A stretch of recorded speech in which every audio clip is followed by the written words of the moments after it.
The Lagos night was heavy, thick with humidity. Rain lashed down, hard, unrelenting. It was just past midnight, a time when the city's pulse usually slowed. But not tonight. Tonight, something terrible happened. In the quiet, wealthy enclave of Ikoyi, a prominent man, Chief Tunde Adebayo, was dead, murdered. The news would soon send shockwaves, rippling through the sprawling metropolis, a city that rarely slept. Now it held its breath, awaiting the grim details. His mansion, a fortress of luxury, usually alive with the sounds of wealth, parties, laughter, business deals. But now an unnatural silence, a silence that screamed, deadly cold. Chief Adebayo was a man of immense power. He had friends in high places, and perhaps enemies in low ones. Who would dare to strike him down? Here, in his own sanctuary. The rain kept falling, washing the streets, but it couldn't wash away the horror. The questions had already begun. The call came in, just after 1 a.m., a frantic whisper, barely audible, from a terrified house servant. He had found the chief. He couldn't say more. Fear choked his words. The police dispatcher tried to calm him, tried to get details, but the line went dead, cut off, suddenly, leaving only static, and a sense of profound unease. Something was very wrong at the Adebayo estate. Terribly wrong. Police units were dispatched, immediately. Sirens wailed, cutting through the stormy night. Their red and blue lights danced eerily on the rain-slicked roads, reflecting in the dark windows of silent homes. What awaited them at that grand house? They were seasoned officers. They had seen much. But a call from the Adebayo residence? That was different. That was big. The city was about to be gripped by a mystery, a dark, unsettling enigma. The gates of the Adebayo mansion loomed, imposing, wrought iron, usually a symbol of security. Tonight, they felt like the entrance to a tomb.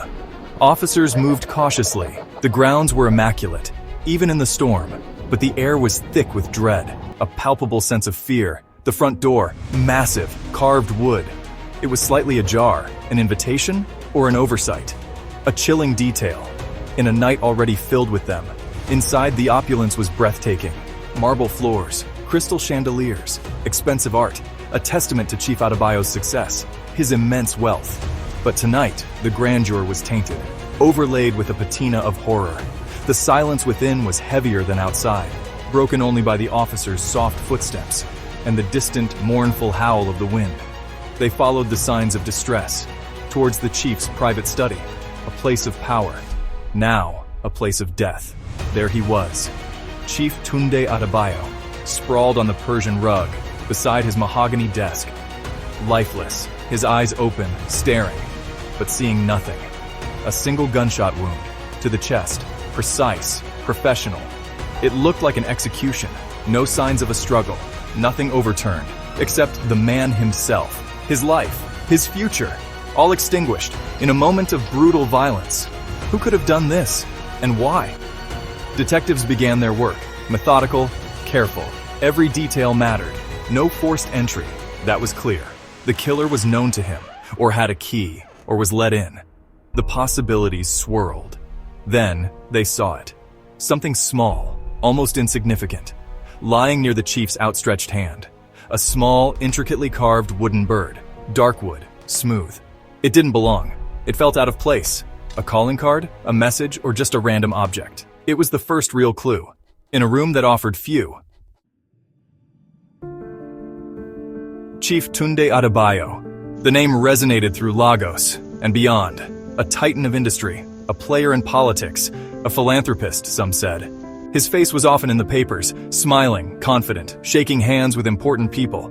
He had built an empire from humble beginnings, a story of ambition and relentless drive. He was a man who got what he wanted, always, or so it seemed. But behind the public persona, the carefully crafted image, there were whispers, rumors, of deals made in smoke-filled rooms, of rivals crushed, of corners cut. His rise to the top was swift, and some said ruthless. He had many admirers, many loyal followers, but a man of such power, such influence. He undoubtedly collected enemies too, like rare, dangerous artifacts. Were they hidden in plain sight, or lurking in the shadows? waiting for their moment.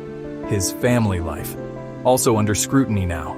A wife, Funk, elegant, composed. A son, Tunde Jr., eager to step into his father's shoes.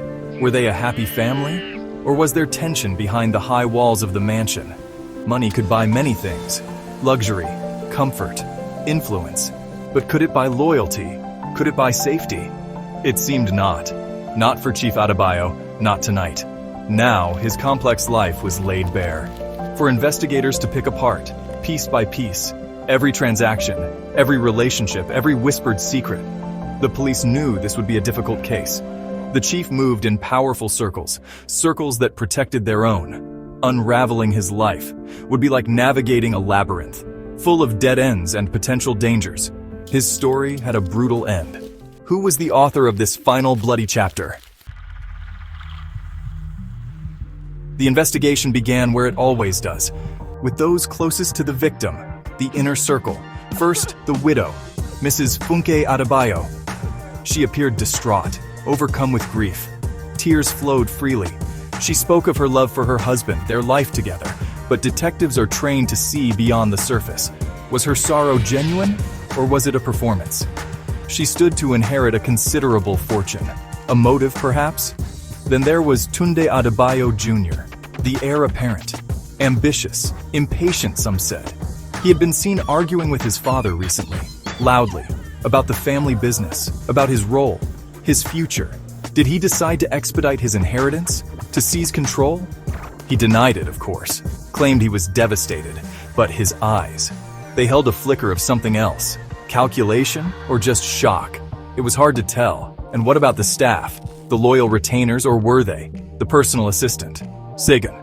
He had been with the chief for years, knew all his secrets, but he'd been fired just last week. A bitter dismissal, over an alleged indiscretion. Sagan was angry, humiliated. Did his resentment turn deadly? He claimed he was home, alone, but could he prove it? His motive was clear. Revenge, simple, powerful.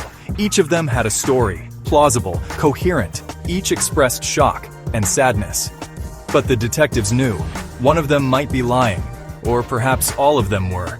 The truth was hidden, somewhere in the tangle of relationships, emotions, and money.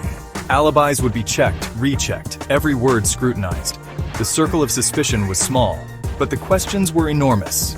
Who was telling the truth, and who was capable of murder? Section 5. Digging deeper, darker secrets, the investigation unearths more. Detectives cast a wider net, beyond the immediate family, into Chief Adebayo's intricate business dealings. It was a labyrinth, complex, opaque. Shell corporations, offshore accounts, partnerships that seemed to appear from nowhere and disappear just as quickly. The chief played a high-stakes game with powerful players, and the rules were often murky, unwritten, dangerous. This was not just about local business, this was global. Hidden in a safe, behind a painting in his study, they found them. Secret ledgers, names, dates, amounts, coded entries. They hinted at transactions that were far from legitimate. Payments to shadowy figures, transfers to accounts in secretive jurisdictions. Was this the source of his wealth, or the source of his demise? The ledgers painted a picture of a man walking a tightrope without a safety net. Threats. They had been there. The family now admitted it. Anonymous calls, vague letters, demanding money or else. The chief had dismissed them. The price of doing business, he'd said, arrogance or a fatal miscalculation. Now those threats took on a new, chilling significance. Were they connected to the names in the ledger? Was someone calling in a debt paid in blood? The police worked tirelessly, trying to connect the dots, and the small wooden bird found at the scene. It continued to puzzle investigators. It wasn't a common item, not something you'd find in a Lagos market. An expert was consulted. It was old, he said, West African, possibly ceremonial, used in certain traditional rituals. But what did it signify here, in this modern mansion, next to a murdered millionaire? Was it a message from the killer? A symbol? Its meaning remained elusive, a tiny, silent witness to a brutal crime. Section 6. The Anonymous Caller's Gambit, a twist in the night. Just when the investigation seemed to be hitting a wall, the leads growing cold. The phone rang at the precinct, Late one evening, an anonymous call. The voice was muffled, disguised, speaking quickly, as if afraid of being overheard or traced. "You're looking in the wrong places," the voice rasped. "Chief Adebayo had powerful enemies. You know this." The detective on duty listened intently, his heart pounding. "Look at Chief Okoro," the caller continued. "His biggest rival. They had a bitter fight. Recently, over the new port concession, Adebayo won. Okoro swore revenge. Chief Okoro, the name was well known. Another heavyweight in the Lagos business scene, known for his aggressive tactics and his short temper. Could it be that simple? A business dispute escalated to murder? The caller hung up before any more questions could be asked. Was this a genuine tip from someone with inside knowledge? Someone afraid to come forward publicly? Or was it something else? A deliberate attempt to mislead the investigation, to point the finger away from the real killer? The police were wary. Anonymous tips were notoriously unreliable, often born of malice or mischief, but they couldn't ignore it. Not in a case like this, where every lead was precious. The focus of the investigation shifted, tentatively at first, then with growing intensity, towards Chief Okoro. It felt like a breakthrough, a new avenue to explore, fresh hope, in a case that was becoming increasingly frustrating. But the detectives knew. Mazes often had false paths designed to trap the unwary. Was this one of them? They had to find out. The stakes were too high. The city was watching, waiting for answers. Section 7. The Rivals' Shadow Scrutiny and a Perfect Alibi. Chief Bayo Okoro. He was everything the caller had described: powerful, ambitious, and indeed, a fierce rival of the late Chief Adebayo. Their most recent battle, over the lucrative port development project, had been public and acrimonious. Adebayo had snatched the prize, leaving Okoro humiliated and reportedly furious. The motive was there, clear as day, strong, compelling. Detectives brought Chief Okoro in for questioning. He arrived with his high-powered lawyer, calm, composed, almost too composed. He denied any involvement, vehemently.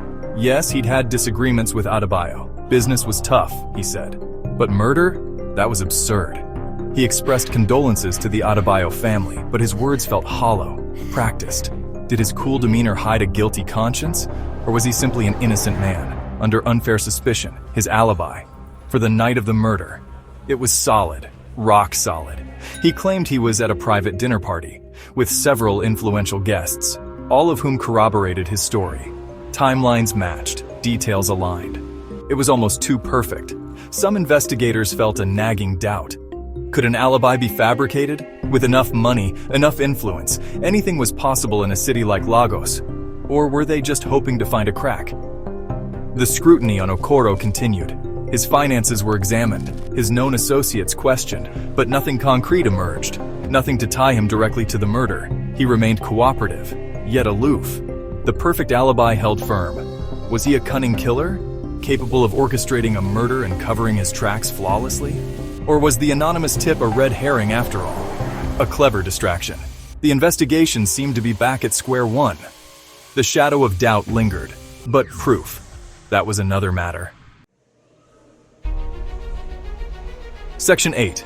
The Enigmatic Totem, a clue from an ancient past. With the Okoro lead fading, investigators turned their attention back to that strange wooden bird, the one found beside Chief Adebayo's body. It felt important, like a key, if only they could find the right lock. They consulted more experts, anthropologists, historians of African art, specialists in traditional belief systems. The search for its meaning became an obsession, a desperate hunt for a tangible clue, in a sea of speculation. Slowly, a consensus emerged. The bird was indeed rare, very rare. It originated from a small, remote community, deep in the Niger Delta, a community known for its adherence to ancient traditions and its secrecy. The carving style was distinctive, unmistakable. It was a totem, a symbol used in specific rituals of judgment, one expert suggested, or a marker, signifying a debt, a spiritual debt, that had finally been collected. This new information opened up a bewildering array of possibilities. Had Chief Adebayo, the modern businessman, the sophisticated urbanite, become entangled with this remote community? Did he have dealings there? Secrets buried deep in a past he thought he had left behind? It seemed improbable, far-fetched.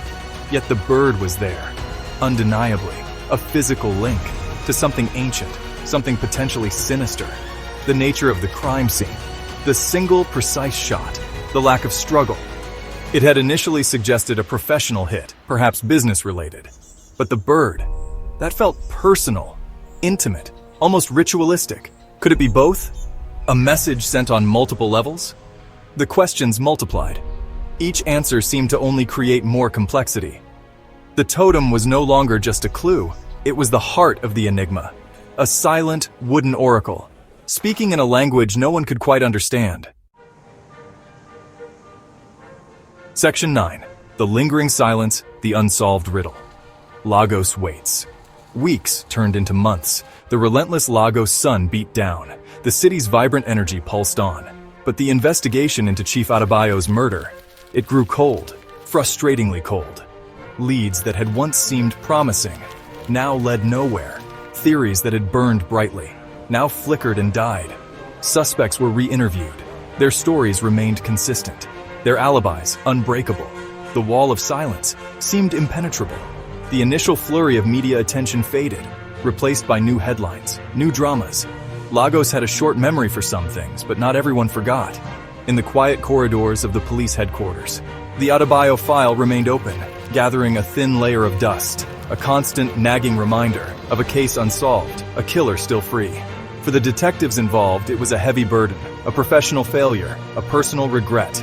The Grand Ikoyi mansion, once a symbol of Adebayo's power, now stood as a somber monument to the mystery, to the lingering fear. People whispered as they passed by, wondering what truly happened behind those high walls on that stormy night. The questions hung in the humid air, unanswered, unsettling. Was the killer someone they knew? Someone who walked among them? The thought sent a shiver down the spine, even in the Lagos heat. And so it remains.